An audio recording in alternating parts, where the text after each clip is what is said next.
नमस्कार विद्यार्थी व पालक मित्रांनो, career making gardens YouTube channel मध्ये आपल्या सर्वांचं हार्दिक स्वागत करून आज 27 ऑक्टोबर 2025 ला महाराष्ट्र राज्यातील सीईटी सेल मार्फत चालल्या जाणाऱ्या स्टेट काउन्सिलिंग प्रोसेस मधील 85% कोटा, त्याचबरोबर 15%च्या इन्स्टिट्यूट कोटा म्हणजे त्याला आयक्यू कोटा म्हणतो, याच्यासाठीचा तिसऱ्या राऊंडची चॉईस फिलिंग पुन्हा एकदा फिरसे चालू झालेली आहे।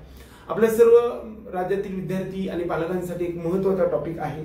वास्तविक पहिल्या राऊंडच्या अगोदर आणि तिसऱ्या राऊंडच्या अगोदर रजिस्ट्रेशनसाठी संधी उपलब्ध होती, परंतु मध्ये थोडासा वेळ मिळाल्यामुळे एकदा रजिस्ट्रेशन सुद्धा करण्यासाठी संधी उपलब्ध झालेली आहे।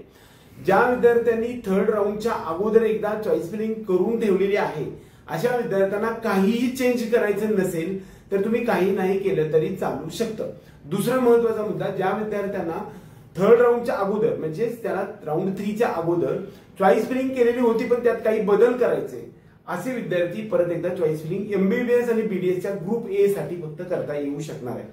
सर्वात महत्त्वाचा टॉपिक आहे की या राऊंड मध्ये तिसरा राऊंड ही बाद फेरी आहे, इथून पुढे मात्र 100% काही प्रकारचा बदल होणार आहे, कारण इथून एक एक विद्यार्थी बाद होणार आहे। आता बऱ्याच वेळा ज्या विद्यार्थ्यांसाठी कोणते कोणते टॉपिक या ठिकाणी असू शकतात या संदर्भातले संपूर्ण थर्ड राऊंडच्या एमबीबीएस बीडीएसच्या राऊंडच्या संदर्भात मी तुम्हाला टॉपिक सांगणार आहे। ज्या विद्यार्थ्यांना पहिल्या राऊंड मध्ये एमबीबीएसचं किंवा बीडीएसचं एखादं कॉलेज मिळालेलं होतं, ते त्यांनी फ्री एक्झिट मध्ये घेतलं असेल किंवा ऍडमिशन घेतलेलं असेल, त्यानंतर सेकंड राऊंड मध्ये अपग्रेड झालेलं असेल, अशा विद्यार्थ्यांना जर जॉईन केलेल्या विद्यार्थ्यांना आता या राऊंड मध्ये चॉईस फिलिंग जे समजा सेकंड राऊंड किंवा फर्स्ट राऊंड मध्ये एखादं कॉलेज मिळालेलं ते तुम्ही जॉईन केलेलं आहे, ऍडमिशन घेतलेलं आहे आणि रिटेन्शन फॉर्म भरून दिलेला नाही, अशा विद्यार्थ्यांना चॉईस फिलिंग करता येणार आहे। ज्यांनी रिटेन्शन फॉर्म पहिल्या किंवा दुसऱ्या राऊंड मध्ये दिलेला आहे अशा विद्यार्थ्यांना चॉईस फिलिंग करता येणार नाही। दुसरा महत्त्वाचा मुद्दा, ज्यांनी रजिस्ट्रेशन तिसऱ्या राऊंड मध्ये किंवा पहिल्या राऊंड मध्ये केलेलं आहे आणि जे आजपर्यंत एकही कॉलेज आपल्याकडे मिळालेलं नाही, असे विद्यार्थी सुद्धा चॉईस फिलिंग मध्ये भाग घेता येऊ शकणार आहे। फक्त रिटेन्शन दिलेले विद्यार्थी फक्त चॉईस फिलिंग करता येणार नाही। ज्यांनी ऍडमिशन फर्स्ट राऊंड मध्ये घेतलंय किंवा सेकंड राऊंड मध्ये पण घेतलेलं आहे त्यांना तेच कॉलेज राहिलेलं आहे आणि आता सुद्धा अपग्रेडेशन करायचं आहे, असे विद्यार्थी सुद्धा यामध्ये चॉईस फिलिंग करता येऊ शकतात। दुसऱ्या राऊंड पर्यंत समजा एखादं कॉलेज तुम्हाला मिळालेलं आहे आणि ते तुम्ही ऍडमिशन घेऊन ठेवलंय आणि मला तेच फायनल करायचंय, मला या प्रोसेसच्या बाहेर पडायचंय, तर तुम्ही चॉईस फिलिंग नाही केली तर पहिलं कॉलेज आपल्या हातातून जात नाही, हे 100% लक्षात ठेवा। ते तुम्ही ऍडमिशन घेतलेलं आहे।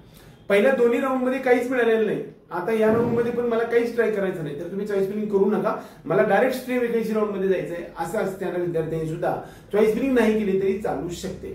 फक्त स्ट्रे वेकेन्सी राऊंड मध्ये आजपर्यंत कोणतेही कॉलेज न मिळाले विद्यार्थीच फक्त जाऊ शकतात। काही विद्यार्थ्यांना पहिल्या 2 राऊंड मध्ये कॉलेज मिळालेलं आहे आणि आता तिसऱ्या राऊंड मध्ये समजा एखादं कॉलेज मिळालं नाही, तेच राहिलं तर त्याचं फायनल झालं असं समजायचं आहे आणि तिथून पुढे तुम्हाला चौथ्या राऊंड मध्ये जाता येणार नाही।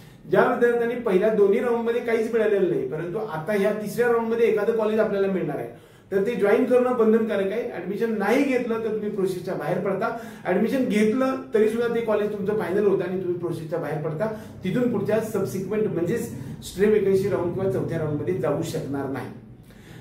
चॉईस फिलिंग साठी ज्या विद्यार्थ्यांनी आतापर्यंत जॉईन केलेलं आहे अशा विद्यार्थ्यांसाठी मात्र ही सर्वात शेवटची संधी आहे।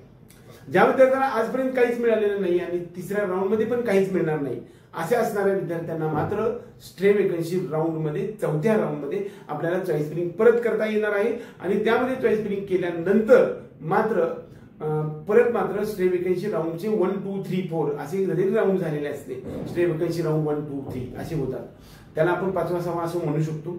त्या राऊंड मध्ये मात्र पहिलीच चॉईस फिलिंगची स्ट्रे वेकेन्सी राऊंडच्या सुरुवातीला केलेली असते, तीच फायनल होते आणि त्यानुसार फक्त लिस्ट लागत जाते आणि वेळ लागत असतो।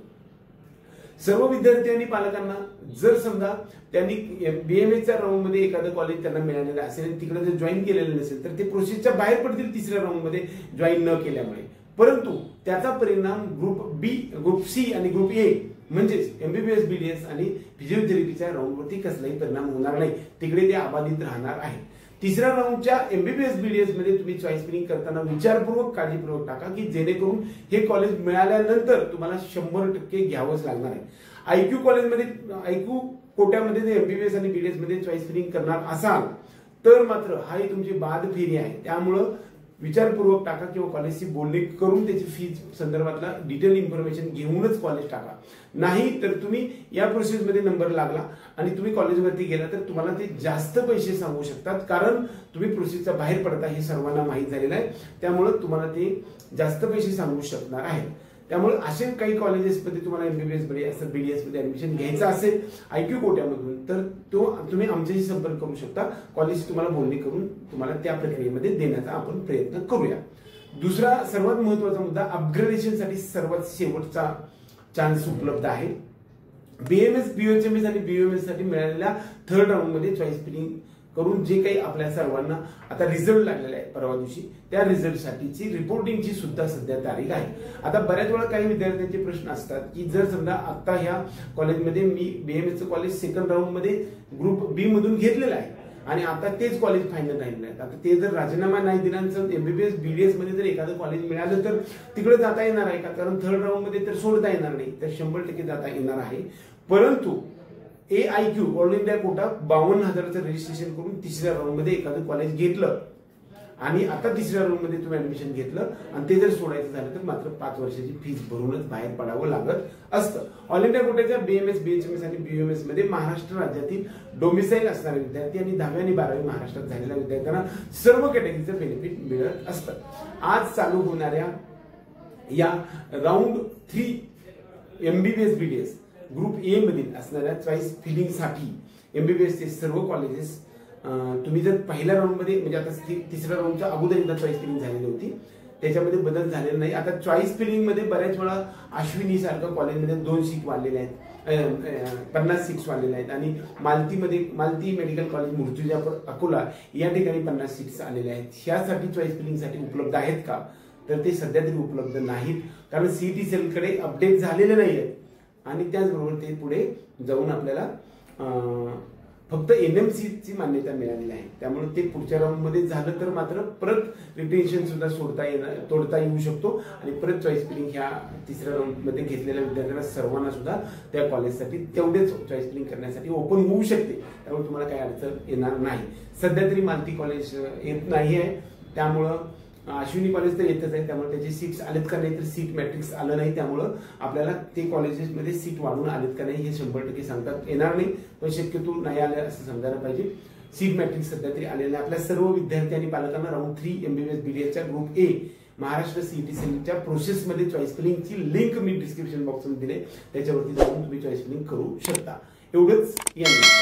जय हिंद, जय महाराष्ट्र.